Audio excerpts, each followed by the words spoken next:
आज हम लोग 12वां प्रैक्टिस सेट करेंगे और इसके अंतर्गत कुल 50 प्रश्न रखे गए हैं। ठीक है, इसमें हिंदी ग्रामर की महत्वपूर्ण जो टॉपिक्स हैं सभी को कवर किया गया है। सभी से संबंधित प्रश्न रखे गए हैं। तद्भव, तत्सम, देशी विदेशी शब्द जो है, पर्यायवाची विलोम शब्द, वाच्य, काल, लिंग, वचन, कारक, संज्ञा, सर्वनाम, क्रिया विशेषण, इन सभी महत्वपूर्ण टॉपिक्स को इस वीडियो में कवर किया जाएगा। ठीक है, तो पहला प्रश्न है, सूर्योदय शब्द का सही संधि विच्छेद क्या है? सूर्य धन उदय, गुण संधि, सुधन उदय, सूर्योधनदय, सूर्धन उदय। इसका उत्तर क्या हो जाएगा? कमेंट करिए, इसका उत्तर क्या हो जाएगा?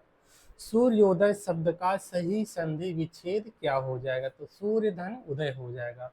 यदि पूछा जाता है इसमें कौन सी संधि है सूर्योदय में, तो कौन सी संधि है? गुण संधि का उदाहरण है। ठीक है, अगला प्रश्न, परमोत्सव शब्द में कौन सी संधि है? परमोत्सव शब्द में कौन सी संधि है? इसका उत्तर दीजिए।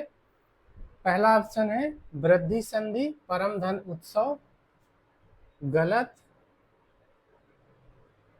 परम धन उत्सव गुण संधि, ये इसके विकल्प हैं। ठीक है, इसको पढ़ लीजिए। महाधन उत्सव, गुण संधि, वृद्धि नियम, और इसके बाद है गुण संधि, परम धन उत्सव, दीर्घ संधि, अयादि संधि। इसका उत्तर क्या हो जाएगा? परमोत्सव शब्द में कौन सी संधि है? कह रहा है वृद्धि संधि, परम धन उत्सव गलत, फिर परम धन उत्सव गुण संधि कह रहा है, और अगला है परम धन उत्सव या महाधन उत्सव की तरह गुण या वृद्धि संधि। किस नियम से परमोत्सव है? तो इसका उत्तर क्या हो जाएगा? कमेंट करिए। परमोत्सव, परमोत्सव शब्द में कौन सी संधि हो जाएगी? उत्तर हो जाएगा गुण संधि। परम धन उत्सव, ये वाला विकल्प सही हो जाएगा। ठीक है, गुण संधि का उदाहरण है। ये सारे गलत दिए गए हैं। ठीक है, अगला प्रश्न है, वनवास शब्द में कौन सा समास है? प्रश्न है, वनवास शब्द में कौन सा समास है? अधिकरण तत्पुरुष समास, वन में वास, करण तत्पुरुष, अपादान तत्पुरुष या कर्म तत्पुरुष। इसका उत्तर क्या हो जाएगा? वनवास। इसका विग्रह करेंगे, वन में वास हो गया, तो वन में वास अधिकरण तत्पुरुष समास हो जाएगा। ठीक है, जहां पर में, पय, पर कारक चंद विभक्तियां रहेंगी, में, पय, पर जैसी कारक विभक्तियां रहेंगी, उसमें क्या हो जाएगा? अधिकरण कारक हो जाएगा। अगला प्रश्न है, प्रतिदिन शब्द किस समास का उदाहरण है? अव्ययी भाव समास का, तत्पुरुष समास का, द्विगु समास का या कर्मधारय समास का? इसका उत्तर कमेंट करिए। कई बार ये प्रश्न हम लोग रिपीट कर चुके हैं। तो प्रतिदिन शब्द में कौन सा समास हो जाएगा? अव्ययी भाव समास हो जाएगा। ठीक है, अव्ययी भाव समास के अन्य उदाहरण भी देख लेते हैं, जैसे यथाशक्ति हो गया। ठीक है, यथाशक्ति, यथाक्रम, प्रतिदिन, आजन्म, ये सब क्या है? ये अव्ययी भाव समास के उदाहरण। ठीक है, अव्ययी भाव समास कहाँ होता है? जिस समास में पूर्व पद की प्रधानता होगी और समस्त पद अव्यय की तरह कार्य करेगा, वहां पर अव्ययी भाव समास होता है। ठीक है, इसके अन्य उदाहरण भी पूछे जाते हैं। फिर अगला प्रश्न देखते हैं, दुर्जन शब्द, दुर्जन शब्द में किस उपसर्ग का प्रयोग हुआ है? यहाँ पर उपसर्ग पूछ रहा है। ठीक है, किस उपसर्ग का प्रयोग हुआ? दूर या दू, दू, दूर या जन। इसका उत्तर क्या हो जाएगा? इसको कमेंट करिए, इसका उत्तर दीजिए। दर्जन शब्द में किस उपसर्ग का प्रयोग हुआ है? तो इसका उत्तर हो जाएगा दुर उपसर्ग या दुह उपसर्ग का प्रयोग हुआ है। उपसर्ग क्या होते हैं? ऐसे शब्दांश जो किसी भी शब्द के पूर्व लगकर उसके अर्थ में परिवर्तन करते हैं, उपसर्ग कहलाते हैं। ठीक है, अगला प्रश्न है, मानवीय शब्द में कौन सा प्रत्यय है? ई प्रत्यय, मानव धन ई, या प्रत्यय, वीय प्रत्यय या ई प्रत्यय। इसका उत्तर क्या हो जाएगा? बताइए। मानवीय, मानवीय शब्द में कौन सा प्रत्यय हो जाएगा? ई या मानव धन ई हो जाएगा। ठीक है, तो ये इसमें प्रत्यय लगा हुआ है। इसके बाद अगला प्रश्न है, बुढ़ापा शब्द, बुढ़ापा शब्द व्याकरण की दृष्टि से किस संज्ञा का बोध कराता है? भाववाचक संज्ञा, जातिवाचक संज्ञा, समूहवाचक संज्ञा या व्यक्तिवाचक संज्ञा? इसका उत्तर क्या हो जाएगा? बुढ़ापा शब्द व्याकरण की दृष्टि से किस संज्ञा का बोध कराता है? तो यहाँ पर क्या हो जाएगा? उत्तर हो जाएगा भाववाचक संज्ञा है। ठीक है, बुढ़ापा क्या है? भाववाचक संज्ञा हो जाएगी। अगला प्रश्न है, चोर शब्द से भाववाचक संज्ञा क्या बनेगी? चोर शब्द से भाववाचक संज्ञा क्या बनेगी? इसका उत्तर क्या हो जाएगा? चोरी, चोरपन, चौरता या चोरता? इसका उत्तर दीजिए। चोर शब्द से भाववाचक संज्ञा क्या बनेगी? तो इसका उत्तर क्या हो जाएगा? चोरी। पहला उत्तर सही हो जाएगा। ठीक है, अगला प्रश्न है, तुम अपना काम स्वयं करो, इस वाक्य में स्वयं शब्द किस प्रकार का सर्वनाम है? तुम अपना काम स्वयं करो, इस वाक्य में स्वयं शब्द जो है किस प्रकार का सर्वनाम है? इसका उत्तर दीजिए। निजवाचक सर्वनाम है, पुरुषवाचक सर्वनाम है, निश्चयवाचक सर्वनाम है या संबंधवाचक सर्वनाम है? तो इसमें स्वयं है ना, स्वयं पूछ रहा है तो स्वयं क्या है? निजवाचक सर्वनाम हो जाएगा। तुम अपना काम स्वयं करो, इस वाक्य में क्या हो जाएगा? निजवाचक सर्वनाम हो जाएगा। अगला प्रश्न देख लेते हैं, कुछ लोग बाहर खड़े हैं, इस वाक्य में कुछ शब्द क्या है? अनिश्चयवाचक संख्यावाचक विशेषण, अनिश्चयवाचक सर्वनाम, निश्चित संख्यावाचक विशेषण, गुणवाचक विशेषण? इसका उत्तर क्या हो जाएगा? तो कुछ लोग बाहर खड़े हैं। ठीक है, तो यहाँ पर अनिश्चयवाचक संख्यावाचक विशेषण हो जाएगा। ठीक है, इसमें निश्चित नहीं है कि कितने लोग बाहर खड़े हैं।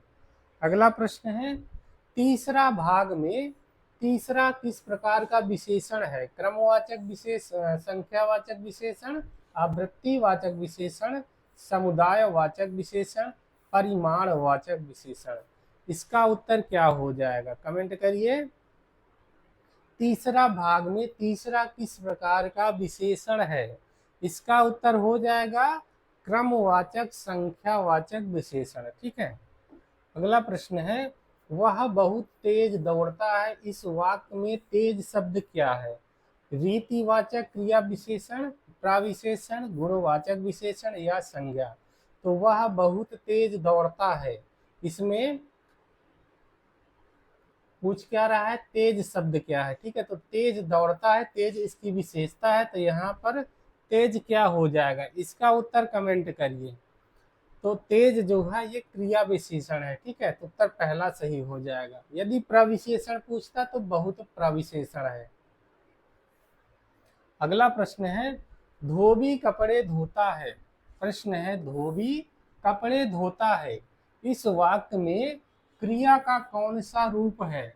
सकर्मक क्रिया, अकर्मक क्रिया, प्रेरणार्थक क्रिया या द्विकर्मक क्रिया? इसका उत्तर क्या हो जाएगा?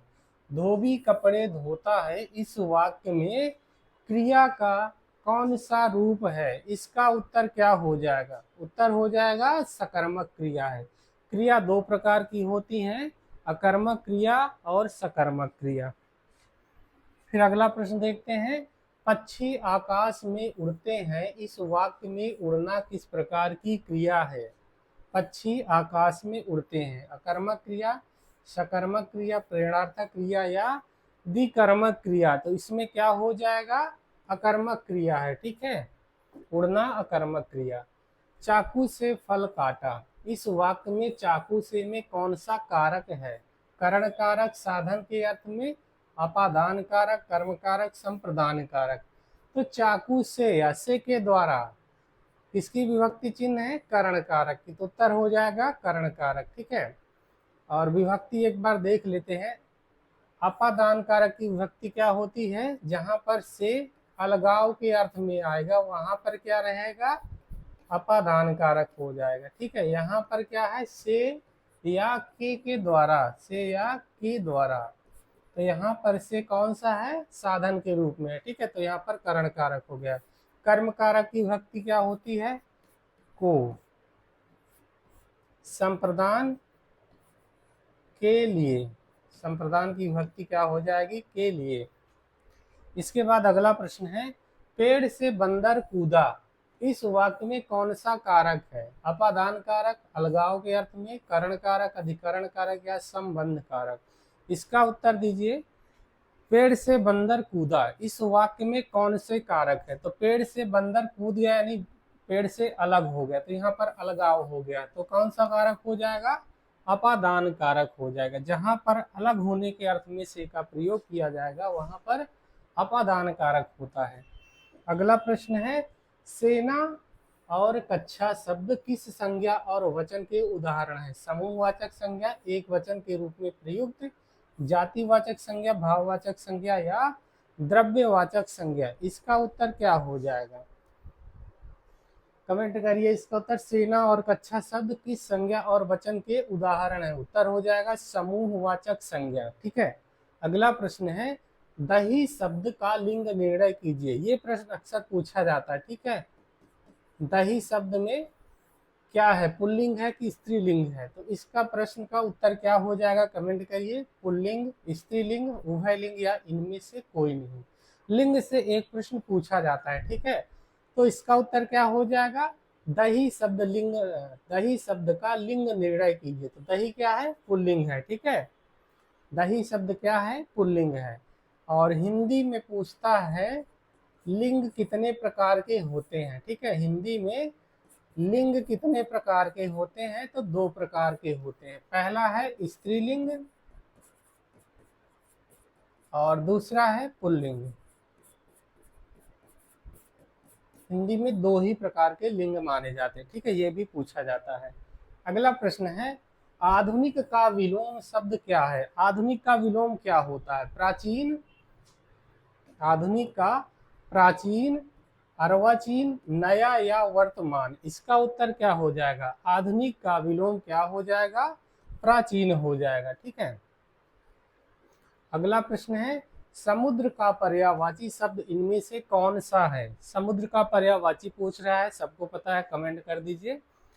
रत्नाकर, वारिधि, सागर, ये सभी, पंकज, जलज, नीरद, वारिद या शशि, मयंक? इसका उत्तर क्या हो जाएगा? कमेंट करके बताइए। रिपीट प्रश्न है, इसका उत्तर कमेंट करके आप लोग बताइएगा। ठीक है, समुद्र का पर्यायवाची शब्द इनमें से क्या है? इसका उत्तर कौन सा सही हो जाएगा? कमेंट करिएगा।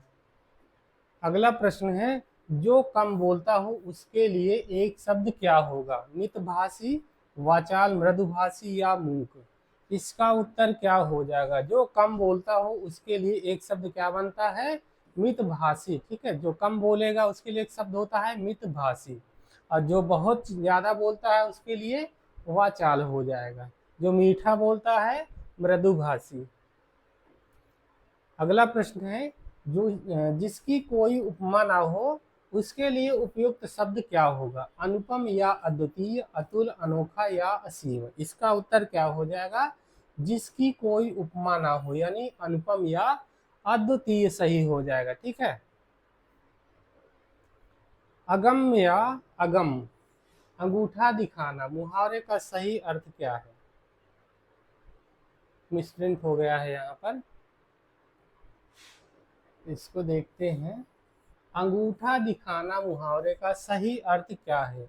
समय पर धोखा देना या स्पष्ट मना कर देना, चिढ़ाना, खुश होना या सहायता करना? इसका उत्तर क्या हो जाएगा? अंगूठा दिखाना मुहावरे का सही अर्थ क्या हो जाएगा? समय पर धोखा देना या स्पष्ट मना कर देना। ठीक है। अगला प्रश्न है, आंख का तारा होना का अर्थ क्या है? अत्यधिक प्यारा होना, आंख में कंकड़ गिरना, धोखा देना या क्रोधित होना? आंख का तारा होना, इसका अर्थ क्या होता है? अत्यधिक प्यारा होना। ठीक है, अत्यधिक प्यारा जो होता है उसको कहेंगे आंख का तारा होना। अगला प्रश्न, दिगंबर का सही संधि विच्छेद क्या है? दिक धन अंबर व्यंजन संधि, दिग धन अंबर, दी धन अंबर, दिग धन बर? तो इसका उत्तर सबको पता है, कमेंट करिए आप लोग। दिगंबर का सही संधि विच्छेद क्या है?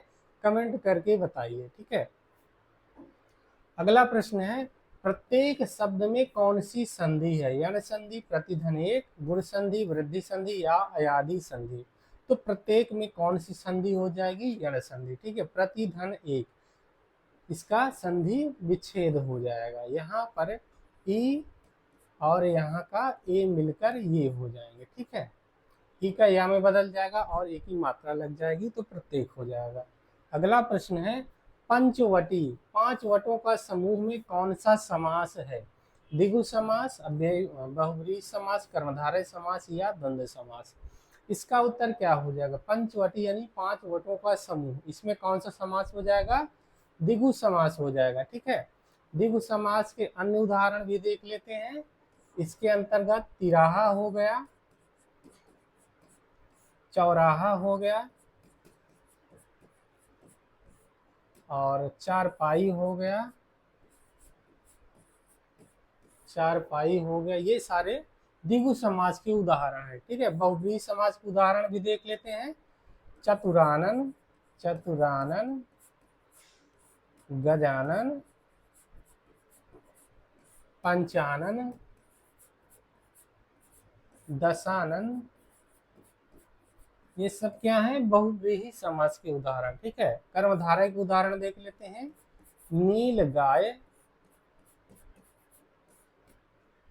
नील गगन, नील कमल।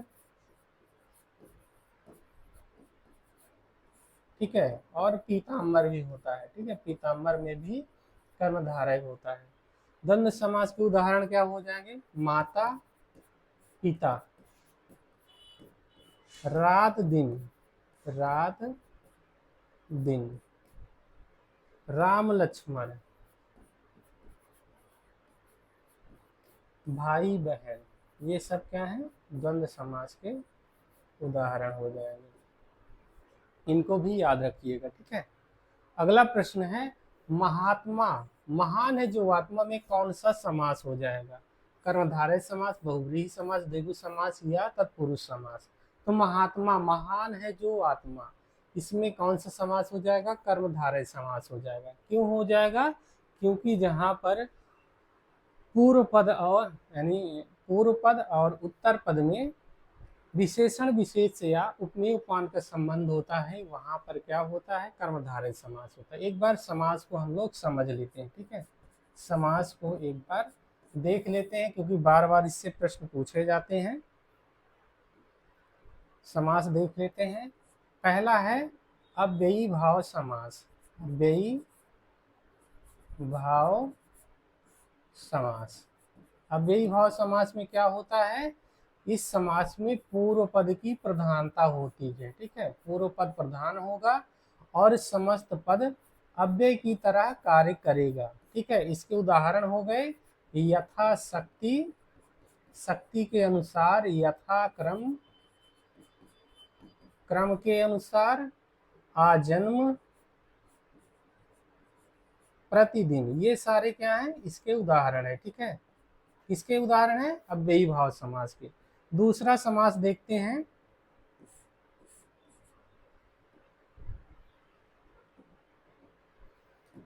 दूसरा समास है तत्पुरुष समास, तत्पुरुष समास। तत्पुरुष समास कहाँ होगा? जिस समास में उत्तर पद की प्रधानता रहेगी। ठीक है, पूर्व पद गौण रहेगा, उत्तर पद की प्रधानता रहेगी, उत्तर पद प्रधान रहेगा और क्या रहेगा? कारक विभक्तियों का लोप रहेगा, कारक विभक्तियों का यहाँ पर क्या रहता है? लोप रहता है।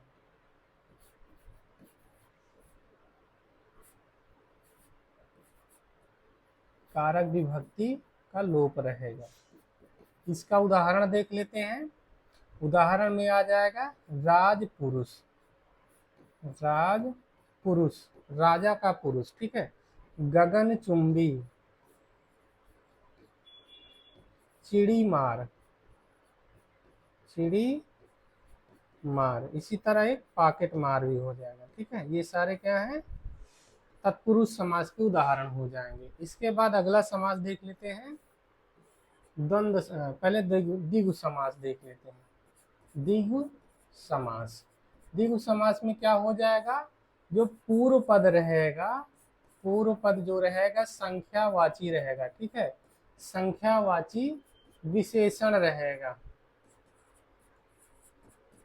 और ये समूह या समाहार का बोध कराएंगे, समूह या समाहार का बोध कराएंगे, ठीक है। जैसे क्या हो जाएगा, तिराहा, चौराहा, चारपाई, ये सब क्या है, द्विगु समास के उदाहरण हो जाएंगे। इसके बाद अगला देख लेते हैं द्वंद्व समास।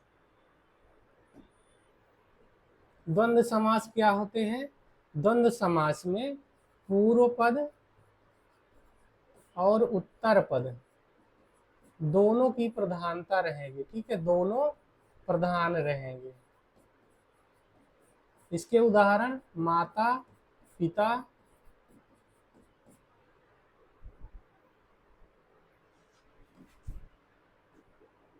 माता पिता हो गया, रात दिन, रात दिन, राम लक्ष्मण, ये सब क्या है, इसके उदाहरण हो जाएंगे, राम लक्ष्मण, ठीक है। फिर अगला समास देख लेते हैं।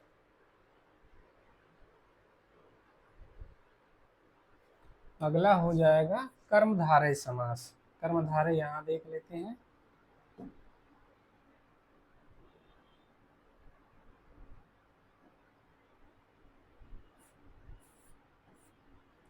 कर्मधारय, जिस समास में पूर्व पद और उत्तर पद में विशेषण विशेष, विशेषण विशेष या उपमेय उपमान का संबंध रहेगा, वहां पर क्या रहेगा, कर्मधारय समास, ठीक है। इसके उदाहरण देख लेते हैं। नील कमल, नील कमल, नील गगन, पीतांबर, ये सब क्या है, कर्मधारय समास के उदाहरण हो गए। अब एक और बचा है, क्या बचा है, बहुब्रीहि समास। बहुब्रीहि समास में क्या होता है, यहां देख लेते हैं। बहुब्रीहि समास, बहुब्रीहि समास में क्या होता है, ना तो पूर्व पद प्रधान रहेगा और ना ही उत्तर पद प्रधान रहेगा, बल्कि दोनों मिल करके किसी अन्य पद की ओर इशारा या संकेत करेंगे, यानी अन्य पद की प्रधानता रहेगी। इसके उदाहरण हो जाएंगे दशानन, 10 आनन है जिसके, यानी ना रावण, ठीक है। इसी तरह पंचानन, लंबोदर, ये सब क्या है, और पीतांबर इसमें भी हो जाएगा, पीला है अंबर जिसका, यानी कृष्ण। जब कृष्ण के अर्थ में लिया जाएगा तो यहाँ पर बहुब्रीहि समास हो जाएगा, ठीक है। ये शार्ट में संक्षेप में समास के विषय में हम लोग देख चुके हैं। अब व्ययी भाव समास, तत्पुरुष समास, द्विगु समास, और इसके बाद क्या है, द्वंद्व समास है, ठीक है। यहाँ पर द्वंद्व समास नहीं लिखा है। इसके बाद कर्मधारय समास हो गया और बहुब्रीहि समास हो गया। फिर आगे देख लेते हैं। अगला प्रश्न है,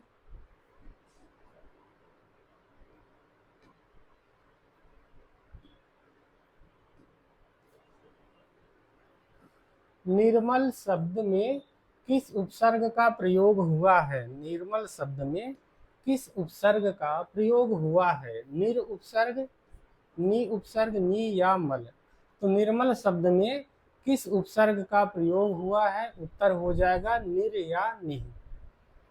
अगला प्रश्न है, बंधु शब्द से भाववाचक संज्ञा क्या बनेगी, बंधुत्व या बंधुता, बांधी, बंधुपन या बंध्यता। इसका उत्तर क्या हो जाएगा, बंधु शब्द से भाववाचक संज्ञा क्या बनेगी, इसका उत्तर क्या हो जाएगा, बंधुत्व या बंधुता, ठीक है। फिर अगला प्रश्न है, जो जैसा करेगा वह वैसा भरेगा, इस वाक्य में सर्वनाम का कौन सा भेद है, संबंधवाचक सर्वनाम, निश्चयवाचक सर्वनाम, निजवाचक सर्वनाम या अनिश्चयवाचक सर्वनाम, इसका उत्तर क्या हो जाएगा? जो जैसा करेगा वो वैसा भरेगा, इस वाक्य में सर्वनाम का कौन सा भेद हो जाएगा? संबंधवाचक सर्वनाम, क्योंकि यहाँ पर जो जैसा वैसा लिखा है। ठीक है, अगला प्रश्न है, यह बहुत कड़वी दवाई है, इस वाक्य में कड़वी शब्द क्या है? विशेषण, प्रविशेषण, विशेष या क्रिया विशेषण? इसका उत्तर क्या हो जाएगा? यह बहुत कड़वी दवाई है, यहाँ पर कड़वी पूछ रहा है। ठीक है, तो कड़वी क्या है? दवाई की विशेषता है, तो यहाँ पर विशेषण हो जाएंगे, जो किसी विशेष की विशेषता बताएंगे वह विशेषण होते हैं। ठीक है, अगला प्रश्न है, शायद आज धूप निकले, यह वाक्य किस काल का है? संभाव्य भविष्यत काल, सामान्य भविष्यत काल, संदिग्ध वर्तमान काल या सामान्य वर्तमान काल? शायद आज धूप निकले, यह वाक्य किस काल का हो जाएगा? उत्तर दीजिए। शायद आज धूप निकले, ठीक है, इसमें क्या हो जाएगा? संभाव्य भविष्यत काल हो जाएगा। फिर अगला प्रश्न देख लेते हैं, ठकुराइन शब्द में मूल शब्द और प्रत्यय क्या है? ठाकुर धन आइन, ठाकुर धन इन, ठकुर धन आइन, ठाकुरा धन इन। तो इसका उत्तर क्या हो जाएगा? ठाकुर आइन शब्द में मूल शब्द क्या है? ठाकुर है, और प्रत्यय क्या है? आइन है। ठीक है, तो ठाकुर धन आइन प्रत्यय मिलकर ठाकुर आइन बन गया है। अगला प्रश्न है, उन्मूलन का विलोम क्या है? रोपण या स्थापन, उत्पन्न, विकास या पतन? उन्मूलन, उन्मूलन का विलोम क्या होता है? रोपण या स्थापन।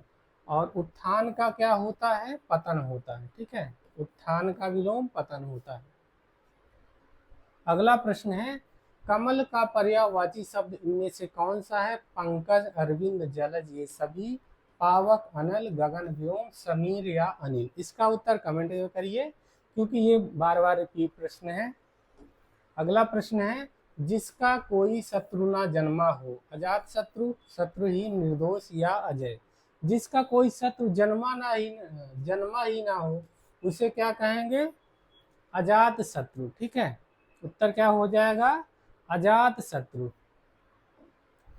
अगला प्रश्न, अर्थ के आधार पर विस्मयादि बोधक वाक्य का उदाहरण क्या है? ओ कितनी ठंडी रात है, तुम बाहर जाओ, क्या तुमने खाना खाया, मैं स्कूल जाता हूँ। तो यहाँ पर विस्मयादि बोधक का चिन्ह यहाँ पर लगा हुआ, तो सीधे सीधे ओ कितनी ठंडी रात है, ये हो जाएगा।